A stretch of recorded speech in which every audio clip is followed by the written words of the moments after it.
Sorry, so I propose we'll have about 12 minutes from each of you and then open it up to questions, take the papers together really. Sure. So Andrea, Dennis, if you go first. Okay, sure. Well, thanks for that sort of introduction, Ethna and Eric. I think that actually probably helps me time-wise. When Ethna said, you know, you've got 10 to 12 minutes, I said, oh shit, how am I going to compress this all? I think, and what I'll do is just follow the title of this portion here, Violent Rap Lyrics as Evidence of Bad Character, Autobiography, and Confession. I think that will help constrain me as well, but thanks, Eric, for laying a lot of the groundwork. So when we're thinking about violent rap lyrics, as I think Ethna and Eric mentioned, in the US, what we're really talking about are gangster rap lyrics, right? So certainly we well know that there are many different genres of rap music, right? We could talk about party rap, political or conscious rap, maybe what I think of now as sort of fusion, so fusions with, you know, pop or soul, what have you, but really what we're talking about are gangster rap lyrics that arose beginning in, I'm aging myself / aging, and so my time reference is off, late 80s? Yeah, probably about the late 80s. To my mind, there is no coherent, comprehensive, singular definition of gangster rap lyrics that you could offer, right? I think certainly the common person associates them with violence, right? Broadly speaking, maybe a simplistic definition would be depictions of urban life, experiences of impoverished Black youth, right? And to the public's mind and to the judicial system's mind and prosecutors' minds, I think that is essentially, right, dysfunctional living, crime, antisocial behavior, drug use, what have you. And Eric and I talked a little bit about this. What's not really understood to be part of, you know, gangster rap is sort of the positive that might occur in urban environments, right? So really what we're talking about are the essentially negative aspects of this particular genre. And so, as Eric mentioned, what we see is that those cases have been admitted in, those lyrics have been admitted in a range of cases. Drug, gang, or violent activity cases, which I know you're also experiencing here, but also in the US firearm possession. And I do mean possession, not necessarily use. So what we have seen more recently with the rise of social media and YouTube, right, is folks, right, making their own videos, right, in which they're not using props, firearms, right, they're flashing, you know, real firearms. My husband's a filmmaker, and he says, well, yeah, in the film industry, we would get a prop. Right, I'm like, that's not what's happening here. You know, theirs is actually a real firearm, and so that's also leading to prosecution. So these videos are allowing for prosecution of firearms cases, and then criminal threats, which is, since I wrote the article, is really been a new trend in the last, probably in the last couple years, I would say, and that's probably been the most emergent aspect of this. So autobiography, right? Not much needs to be said here, but what we're talking about, right, is these lyrics are understood to be, you know, truthful, accurate depictions of the defendant author's life experiences, sentiments, motivations, knowledge, right? When they are admitted by prosecutors and courts, right, there's often a simplistic and deficient interpretation that the quote that Eric put up there, right, is devoid of any context. Devoid of context of the lyrics themselves. So I've seen instances in which the lyrics written by a defendant are essentially parroting some more well-known lyricist, right? And so the fact that there's this failure to consider that this amateur author is really just parroting what he sees, I mean, that to my mind diminishes the relevance, the value of these lyrics, but that's not being considered. Certainly, and what I argued in that article was that the author's intentions when crafting the lyrics were not being considered, right? That the motivation was, you know, mobility, economic mobility, right? Success, or just, you know, a therapeutic release, right? They weren't intending what was being understood by the lyrics.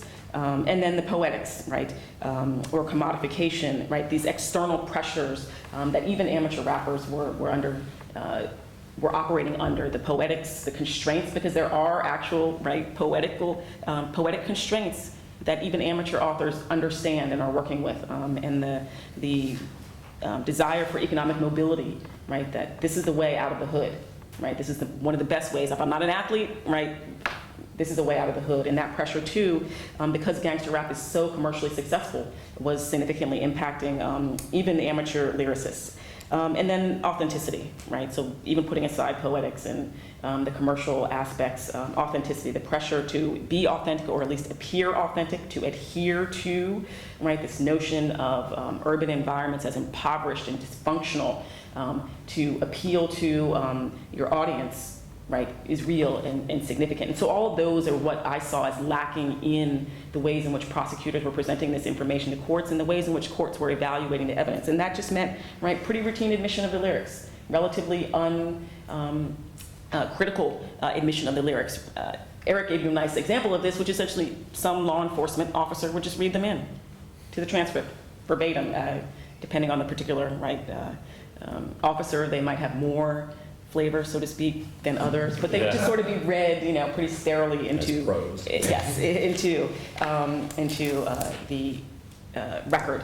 Over time, right, again, with advances in social media, right now, if someone has actually, you know, crafted and composed and recorded something, either amateur-wise or slightly more professionally, or on YouTube, right, that gets admitted. And you can imagine the powerful impact that an actual audio recording or an actual video has. So when I was talking stranglehold in 2007, I don't even know what term to use now to characterize an actual video or audio presentation of the lyrics. But I do think what's happening now with that is it's really literally capturing the sentiment of the sort of first prosecutor that I'm aware of who promoted this, which is that you can show through the use of the lyrics the bad character of these individuals. And now, right, and you can exploit it. And now you're not literally just doing that through sort of a sterile reading of the transcripts, presentation to the jury. You are literally showing a bad black man through his audio recordings or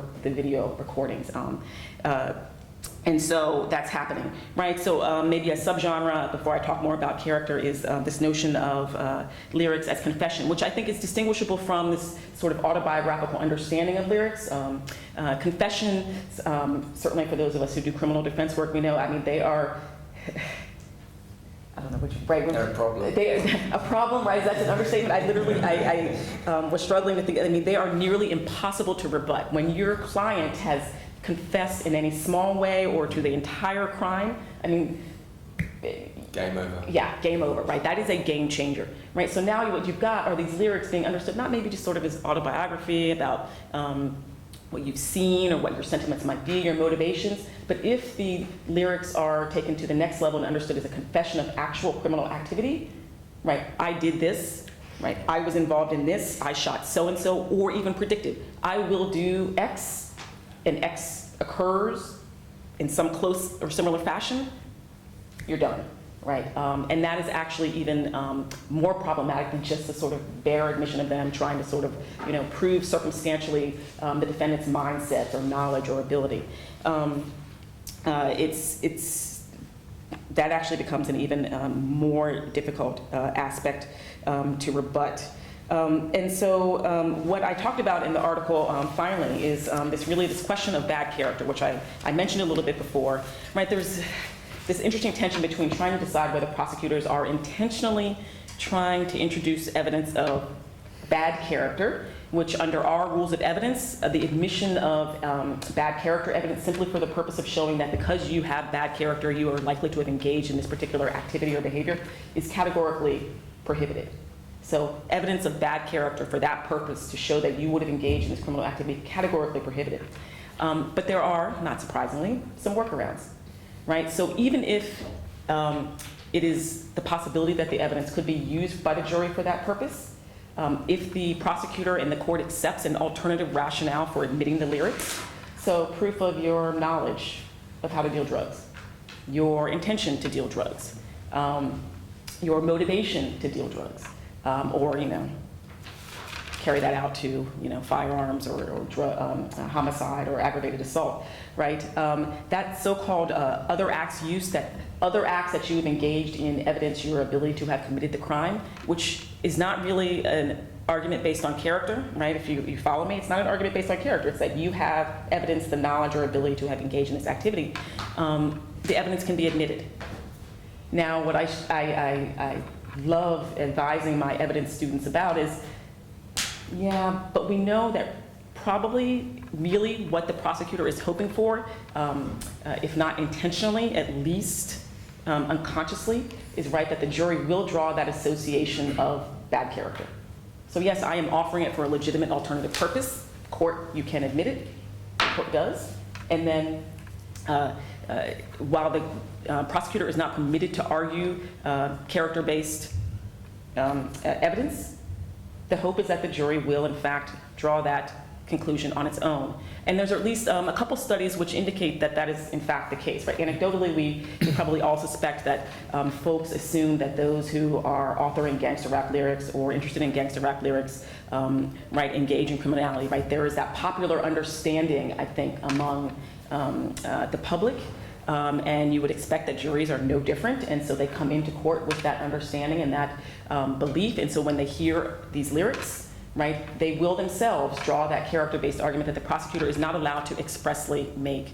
And so what I also saw happening back then is, I admit that the studies were nascent and pretty infant back then, and probably still are, but the ability of jurors or the desire of jurors or to make these character-based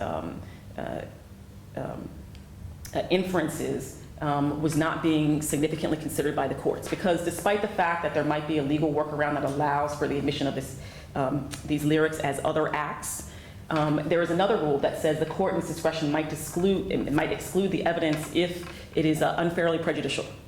It's a discretionary standard, right? There's not much more teeth to it. It's clearly just a balancing. If the unfair prejudice outweighs the relevance, then the court in its discretion can exclude it. And my argument was that, look, if you really take seriously the understanding that juries are drawing negative inferences about black defendants merely through authorship, then we can understand that the unfair prejudice has been elevated, and that is a reason and a basis for which this evidence should be excluded. So even if you accept the minimum relevance, right, it is so unfairly prejudicial that it should be excluded.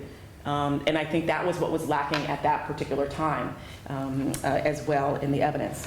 And so I think I might have actually, at this point, have I reached my... You've got 30 seconds. I've got 30 seconds. All right. So I think, and what we saw maybe in the Skinner case is the beginnings of courts understanding the unfairly prejudicial impact of admitting the evidence. But some of the problem is, as you might imagine, the more evidence that links the defendant to the crime, or the stronger the connection between the lyrics and the criminal behavior, relevance increases.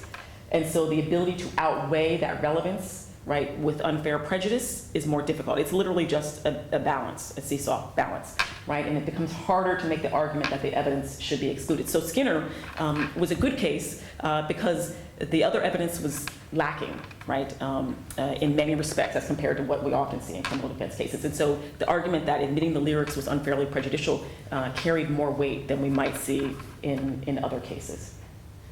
Brilliant. Well, that's fascinating stuff. So we'll turn